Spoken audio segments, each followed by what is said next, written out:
Assalamualaikum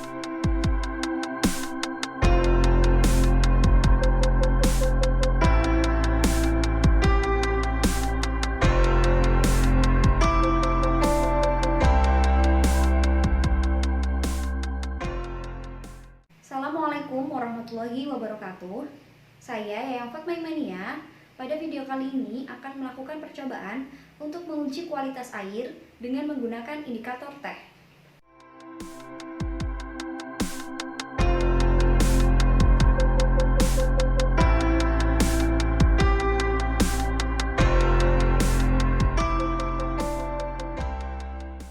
Air merupakan komponen yang sangat penting untuk kehidupan. Namun, di zaman sekarang, banyak sekali pencemaran air yang diakibatkan oleh limbah industri ataupun limbah rumah tangga. Sehingga kandungan dalam air banyak mengandung mikroba, logam berat, atau radikal bebas lainnya. Dan hal tersebut dapat menyebabkan penyakit bagi manusia. Salah satunya adalah penyakit pencernaan dan penyakit kulit. Untuk itu, kita perlu tahu bagaimana cara untuk mengetahui kualitas air yang aman untuk kita konsumsi dan aman untuk kita pakai untuk kehidupan sehari-hari. Salah satu caranya adalah dengan menggunakan indikator teh. Teh merupakan suatu tumbuhan yang di dalamnya terkandung suatu senyawa yang disebut sebagai senyawa flavonoid. Di mana senyawa flavonoid ini merupakan senyawa antioksidan yang dapat menangkap mikroorganisme dan radikal bebas sehingga dihasilkan suatu derivat berupa lendir ataupun minyak. Berdasarkan hal tersebut, maka ada atau tidaknya lendir di dalam larutan teh dapat menentukan kualitas air yang akan kita uji. Pada percobaan kali ini, saya menggunakan alat dan bahan yang sederhana dan dapat dijumpai di sekitar rumah. Jadi, teman-teman bisa melakukan percobaan ini di rumah teman-teman masing-masing. Alat yang saya gunakan dalam percobaan ini adalah alat yang sederhana. Yang pertama, ada botol bekas air minum yang kapasitasnya 600 ml. Jumlahnya disesuaikan dengan kebutuhan. Kemudian, botol bekas agar-agar yang berkapasitas 50 ml. Jumlahnya juga disesuaikan dengan kebutuhan. Dan botol bekas gelas air mineral, kapasitasnya ada 220 ml dan jumlahnya disesuaikan dengan kebutuhan sampel yang akan diuji.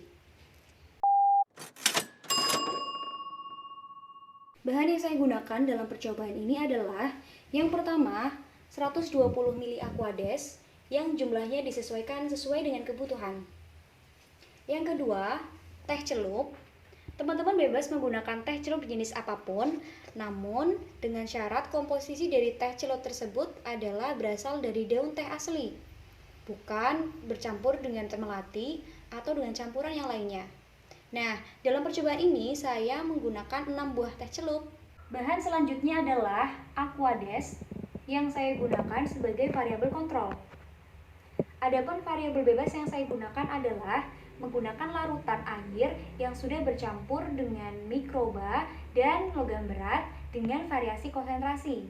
Dimulai dari konsentrasi 0,4%, 0,8%, 1,2%, 1,6%, dan 2%. Bahan selanjutnya adalah sampel uji. Di sini saya menggunakan sampel uji dari air sumur mentah, air sumur matang, air sungai mentah, air sungai matang, air hujan, dan air kemasan. Langkah percobaan yang pertama adalah kita membuat larutan teh dengan konsentrasi 10% dengan cara menambahkan 3 kantong teh celup, di mana masing-masing satu kantong ini memiliki massa 20 gram. Jadi jika dijumlahkan, 3 kantong teh celup ini memiliki massa 60 gram. Nah, kita celupkan ke dalam 600 ml air.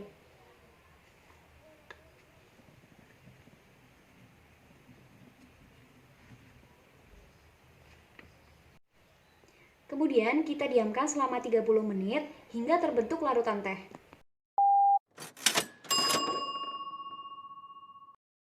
Setelah 30 menit, langkah selanjutnya adalah kita campurkan variabel kontrol dan larutan teh dengan perbandingan 1:2, di mana variabel kontrol memiliki volume 50 ml dan larutan teh dengan volume 100 ml. Kita masukkan ke dalam wadah yang lebih besar. Kemudian untuk larutan teh,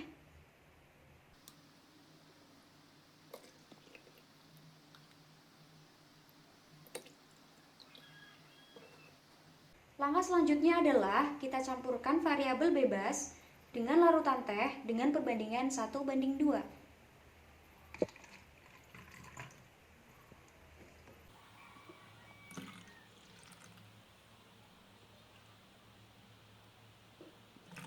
Kemudian kita lakukan untuk variasi yang lainnya.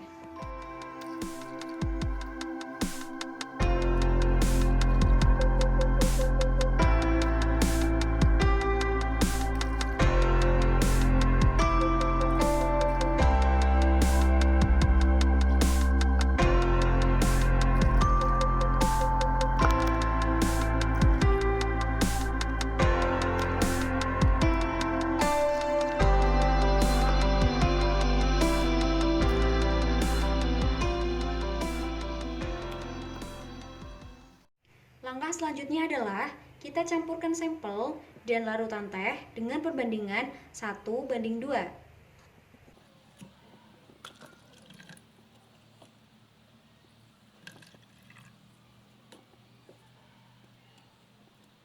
Kemudian kita lakukan hal yang sama untuk sampel uji yang lainnya.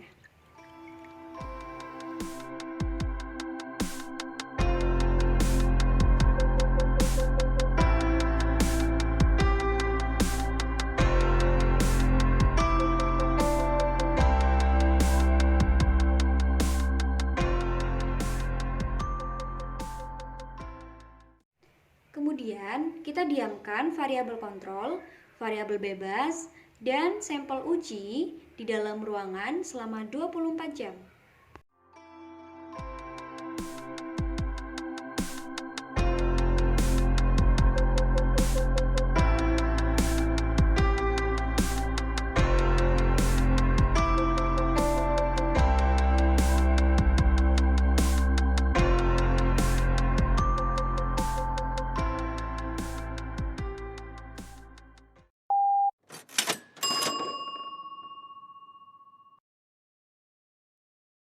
Dapat dilihat bahwa pada variabel kontrol, yakni campuran aquades dan larutan teh, tidak membentuk lendir atau minyak, dan larutan masih terlihat jernih.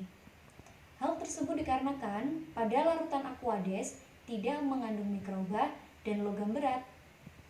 Sedangkan pada variabel bebas terdapat lendir dan minyak pada masing-masing konsentrasi. Hal tersebut dikarenakan pada variabel bebas mengandung mikroba dan logam berat.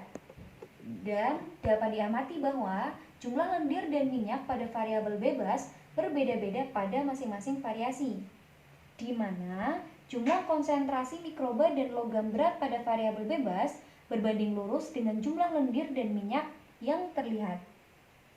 Jadi, semakin banyak mikroba dan logam berat dalam air, maka akan semakin banyak pula jumlah lendir dan minyak yang dihasilkan. Kemudian, pada larutan sampel uji dapat dilihat bahwa terdapat lendir dan minyak pada sampel air sumur mentah, air sungai mentah, dan air hujan. Hal tersebut menandakan bahwa sampel-sampel tersebut mengandung mikroba dan logam berat. Sedangkan pada sampel uji yang lain, yakni air sumur matang, air sungai matang, dan air kemasan, tidak terdapat lendir dan minyak, dan larutan masih terlihat jernih.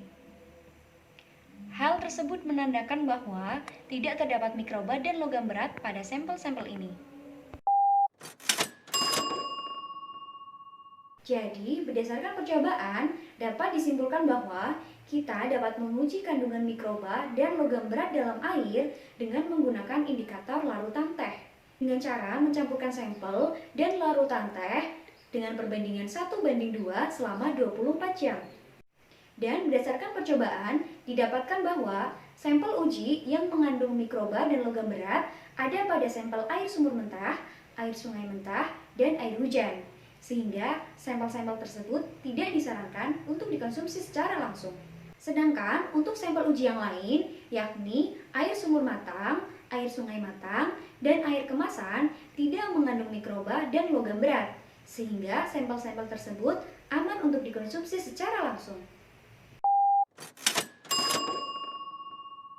Sebelum saya menggunakan perbandingan 1:2 pada percobaan ini, sebelumnya saya sudah pernah melakukan percobaan dengan perbandingan 2:1 dan 1:1. Dan ketika saya melakukan percobaan dengan perbandingan 2:1, saya baru mendapatkan hasilnya setelah 3 hari.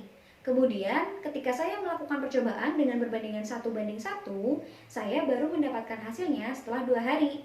Kemudian setelah saya melakukan percobaan dengan menggunakan perbandingan 1:2, saya dapat mendapatkan hasilnya setelah 24 jam atau 1 hari. Sehingga teman-teman bisa melakukan percobaan dengan perbandingan yang lainnya, misalnya perbandingan 1:3, 1:4, atau perbandingan yang lainnya di rumah teman-teman masing-masing. Sekian video percobaan dari saya, semoga bermanfaat. Terima kasih. Wassalamualaikum warahmatullahi wabarakatuh.